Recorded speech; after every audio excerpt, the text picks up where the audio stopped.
Un des aspects qui ont rendu célèbre Saint François de Sales est l'accompagnement spirituel. Les thèmes de cet accompagnement, et surtout les modalités, sont rassemblés dans 3 de ses écrits: la Philothée, les lettres et les entretiens spirituels.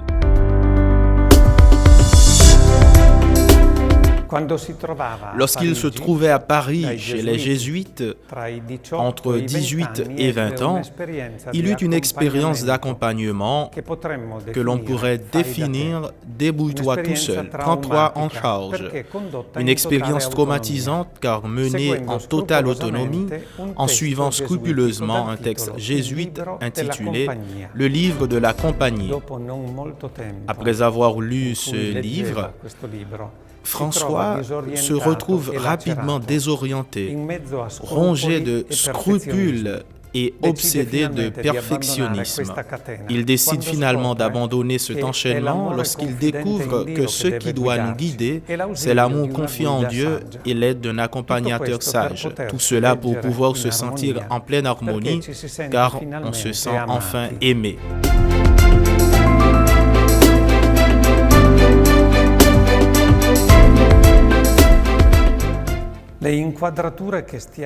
Les clichés que nous sommes en train de voir nous emmènent à Annecy, dans la maison de la galerie, où l'expérience de l'ordre que fondera Saint François fait ses tout premiers pas.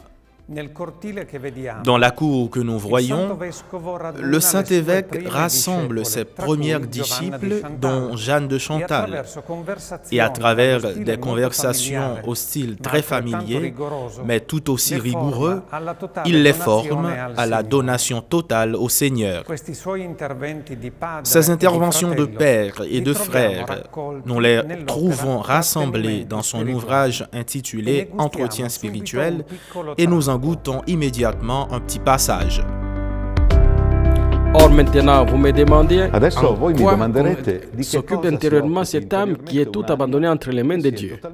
Elle ne fait rien sinon demeurer auprès de notre Seigneur, en une sainte oisiveté, sans avoir souci d'aucune chose, non pas même de son corps, ni de son âme. Car puisque c'est embarqué sous la providence de Dieu, qu'a-t-elle à faire de penser à ce qu'elle deviendra? Je n'entends pas pourtant de dire qu'il ne faille pas penser aux choses auxquelles nous sommes obligés, chacune selon sa charge. Par exemple, si l'on a donné à une sœur le soin du jardin, il ne faut pas qu'elle dise « je ne veux pas y penser ». Notre Seigneur y pourvoira bien. De même, une supérieure, une maîtresse des novices, ne doivent pas dire « je me suis abandonné à Dieu et je compte sur sa sollicitude ». Et sous ce prétexte, elles négligent de lire et d'apprendre les enseignements qui sont propres pour l'exercice de leur charge.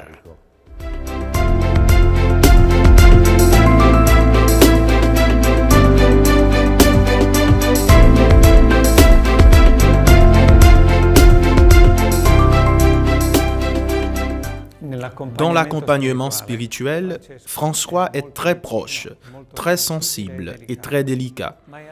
Mais il est tout aussi clair quand il propose des chemins de sainteté. Dans Philothée, à la fin de la première partie, et donc substantiellement au début de ce parcours, il y a un texte emblématique, intense et déterminé, qui nous invite à prendre notre baptême très au sérieux. Je veux me convertir à mon Dieu bon et miséricordieux. Je désire, propose, choisis et décide irrévocablement de le servir et de l'aimer pour l'éternité. À cette fin, je lui confie, je lui dédie et je lui consacre mon esprit avec toutes ses facultés, mon âme avec tous ses pouvoirs, mon cœur avec toutes ses affections, mon corps avec tous ses sens. Je promets de ne jamais plus vouloir abuser en aucune façon d'une partie de mon être contre sa volonté divine et sa majesté souveraine, à laquelle je me sacrifie et m'immole en esprit pour lui être à jamais loyal, obéissante et fidèle créature, sans jamais plus vouloir changer d'avis ou m'en repentir. Oh mon Dieu, vous êtes mon Dieu, le Dieu de mon cœur, le Dieu de mon âme, Dieu de mon esprit. Je vous reconnais en tant que tel et vous adore maintenant et pour toute l'éternité. Vive Jésus!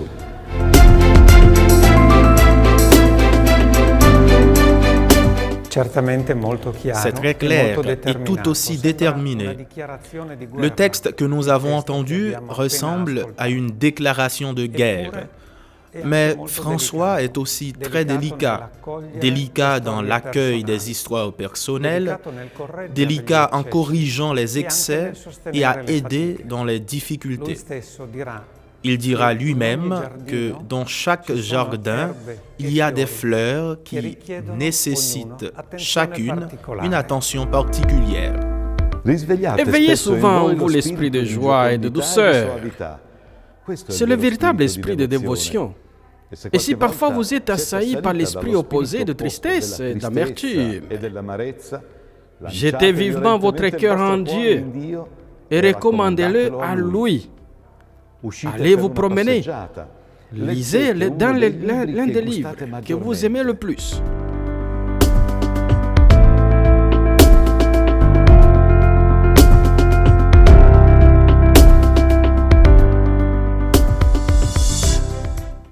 Une petite précision, qui est cependant une clé de lecture de son style, nous vient d'un connaisseur et biographe avisé de François, le jésuite André Ravier. Au cours de nos travaux, nous avons été frappés par une loi fondamentale essentielle de la correspondance de François de Sales.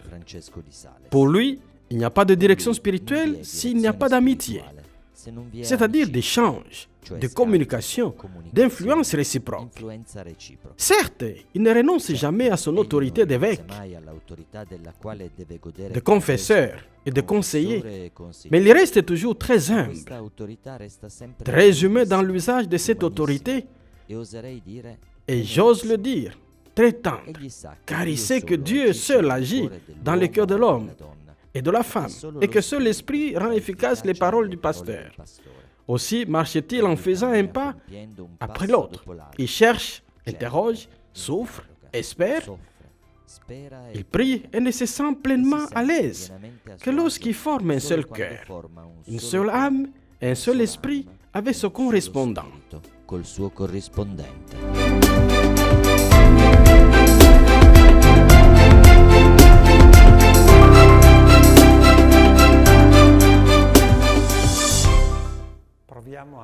Essayons de rappeler et de résumer quelques traits essentiels de son accompagnement. Tout d'abord, l'attention fondamentale à la situation personnelle de la personne qui est devant lui, à son état de vie, à son état de santé et au désir profond que Dieu fait mûrir en elle ou en lui pour les attirer à soi. Au début de Philothée, au 3e chapitre de la première partie, François conjugue très simplement sainteté chrétienne et conditions existentielles.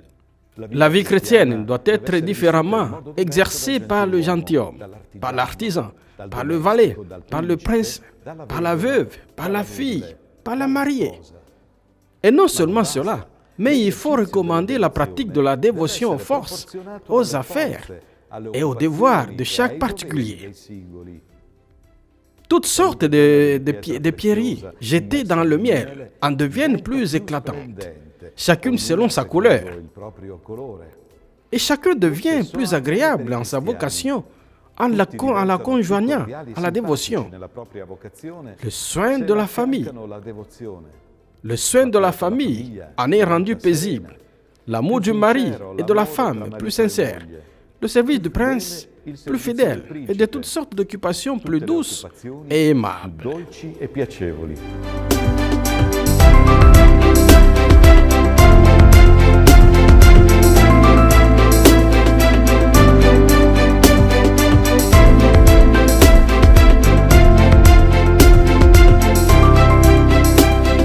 La prière et la méditation sont certainement deux aides essentielles sur le chemin de l'accompagnement que propose François.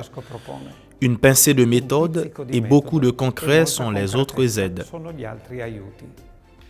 Il faut surtout filoter.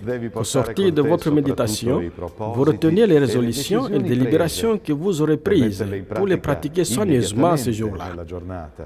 C'est le grand fruit de la méditation, sans lequel elle est bien souvent non seulement inutile, mais nuisible, parce que les vertus méditées et non pratiquées enflent quelquefois l'esprit et le courage. Et nous finissons par croire que nous sommes tels que nous avons résolu et délibéré d'être. Ce qui est sans doute véritable si les résolutions sont vives et solides. Cependant, elles ne sont pas telles, mais vaines et dangereuses si elles ne sont pas pratiquées. Dans ses écrits, François nous invite à ne pas échapper à notre état de vie. C'est notre première responsabilité et elle ne doit pas être vécue superficiellement. À Madame de Brûlart, épouse du président du Parlement de Bourgogne, il écrit « Soyons ce que nous sommes, et soyons ce que Dieu veut que nous soyons. Et le plus grand mal chez certains est de vouloir toujours être ce qu'ils ne peuvent pas être, et ne pas vouloir être ce qu'ils ne peuvent pas ne pas être. Ne s'aimez pas vos désirs dans le jardin des autres. Ne désirez pas être ce que vous n'êtes pas, mais désirez être très bien ce que vous êtes. À quoi cela sert-il de construire des châteaux en Espagne si l'on doit ensuite vivre en France? Il faut fleurir là où Dieu nous a plantés.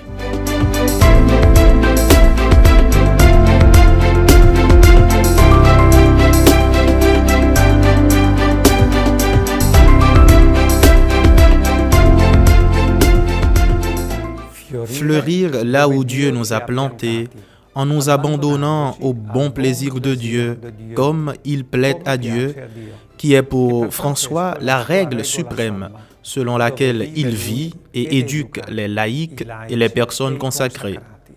Tout cela, cependant, avec une couleur particulière. Faire tout par amour, rien par force. Magnifique enseignement salésien. Et cet extrait de lettre nous l'explique. Après avoir demandé l'amour de Dieu, nous devons demander l'amour du prochain. Je vous conseille de visiter parfois les hôpitaux, de consoler les malades, d'adoucir leurs infirmités et de prier pour eux en leur prêtant assistance. Dans tout ceci, veillez à ce que votre mari, vos serviteurs et vos proches ne se désolent pas si vous restez trop longtemps à l'église ou si vous négligez la vie de la maison. Vous ne devez pas seulement être dévote et aimer la dévotion, mais vous devez la faire aimer à tous. Et vous le ferez aimer si vous la rendez utile et agréable. Les malades aimeront votre dévotion s'ils trouvent du réconfort dans votre charité. Votre famille l'aimera si elle vous trouve plus attentive à son propre bien, plus amable dans les corrections, ainsi de suite. Votre mari l'aimera s'il voit que plus votre dévotion grandit, plus vous serez cordial avec lui et plus douce dans l'affection que vous lui portez. Vos proches et amis l'aimeront s'ils perçoivent en vous plus de franchise et de patience, ainsi qu'une plus grande complaisance à satisfaire leurs souhaits, pourvu qu'ils ne soient pas contraires au désir de Dieu. En somme, il faut autant que possible rendre attrayante votre dévotion.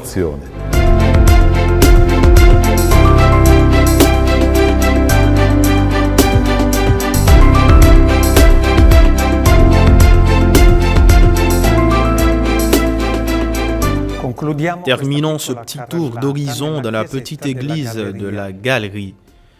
C'était une petite cave que François transforme en chapelle pour ses religieuses et pour ceux qui voulaient venir y prier.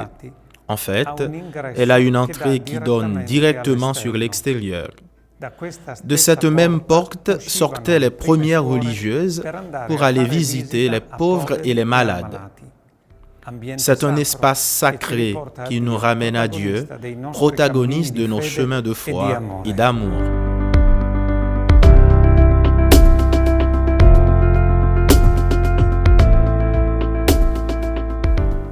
Le prochain et dernier rendez-vous nous emmène dans une région de Savoie, le Chablais, où François, comme jeune prêtre, vivra une expérience missionnaire forte et exigeante avec les chrétiens calvinistes.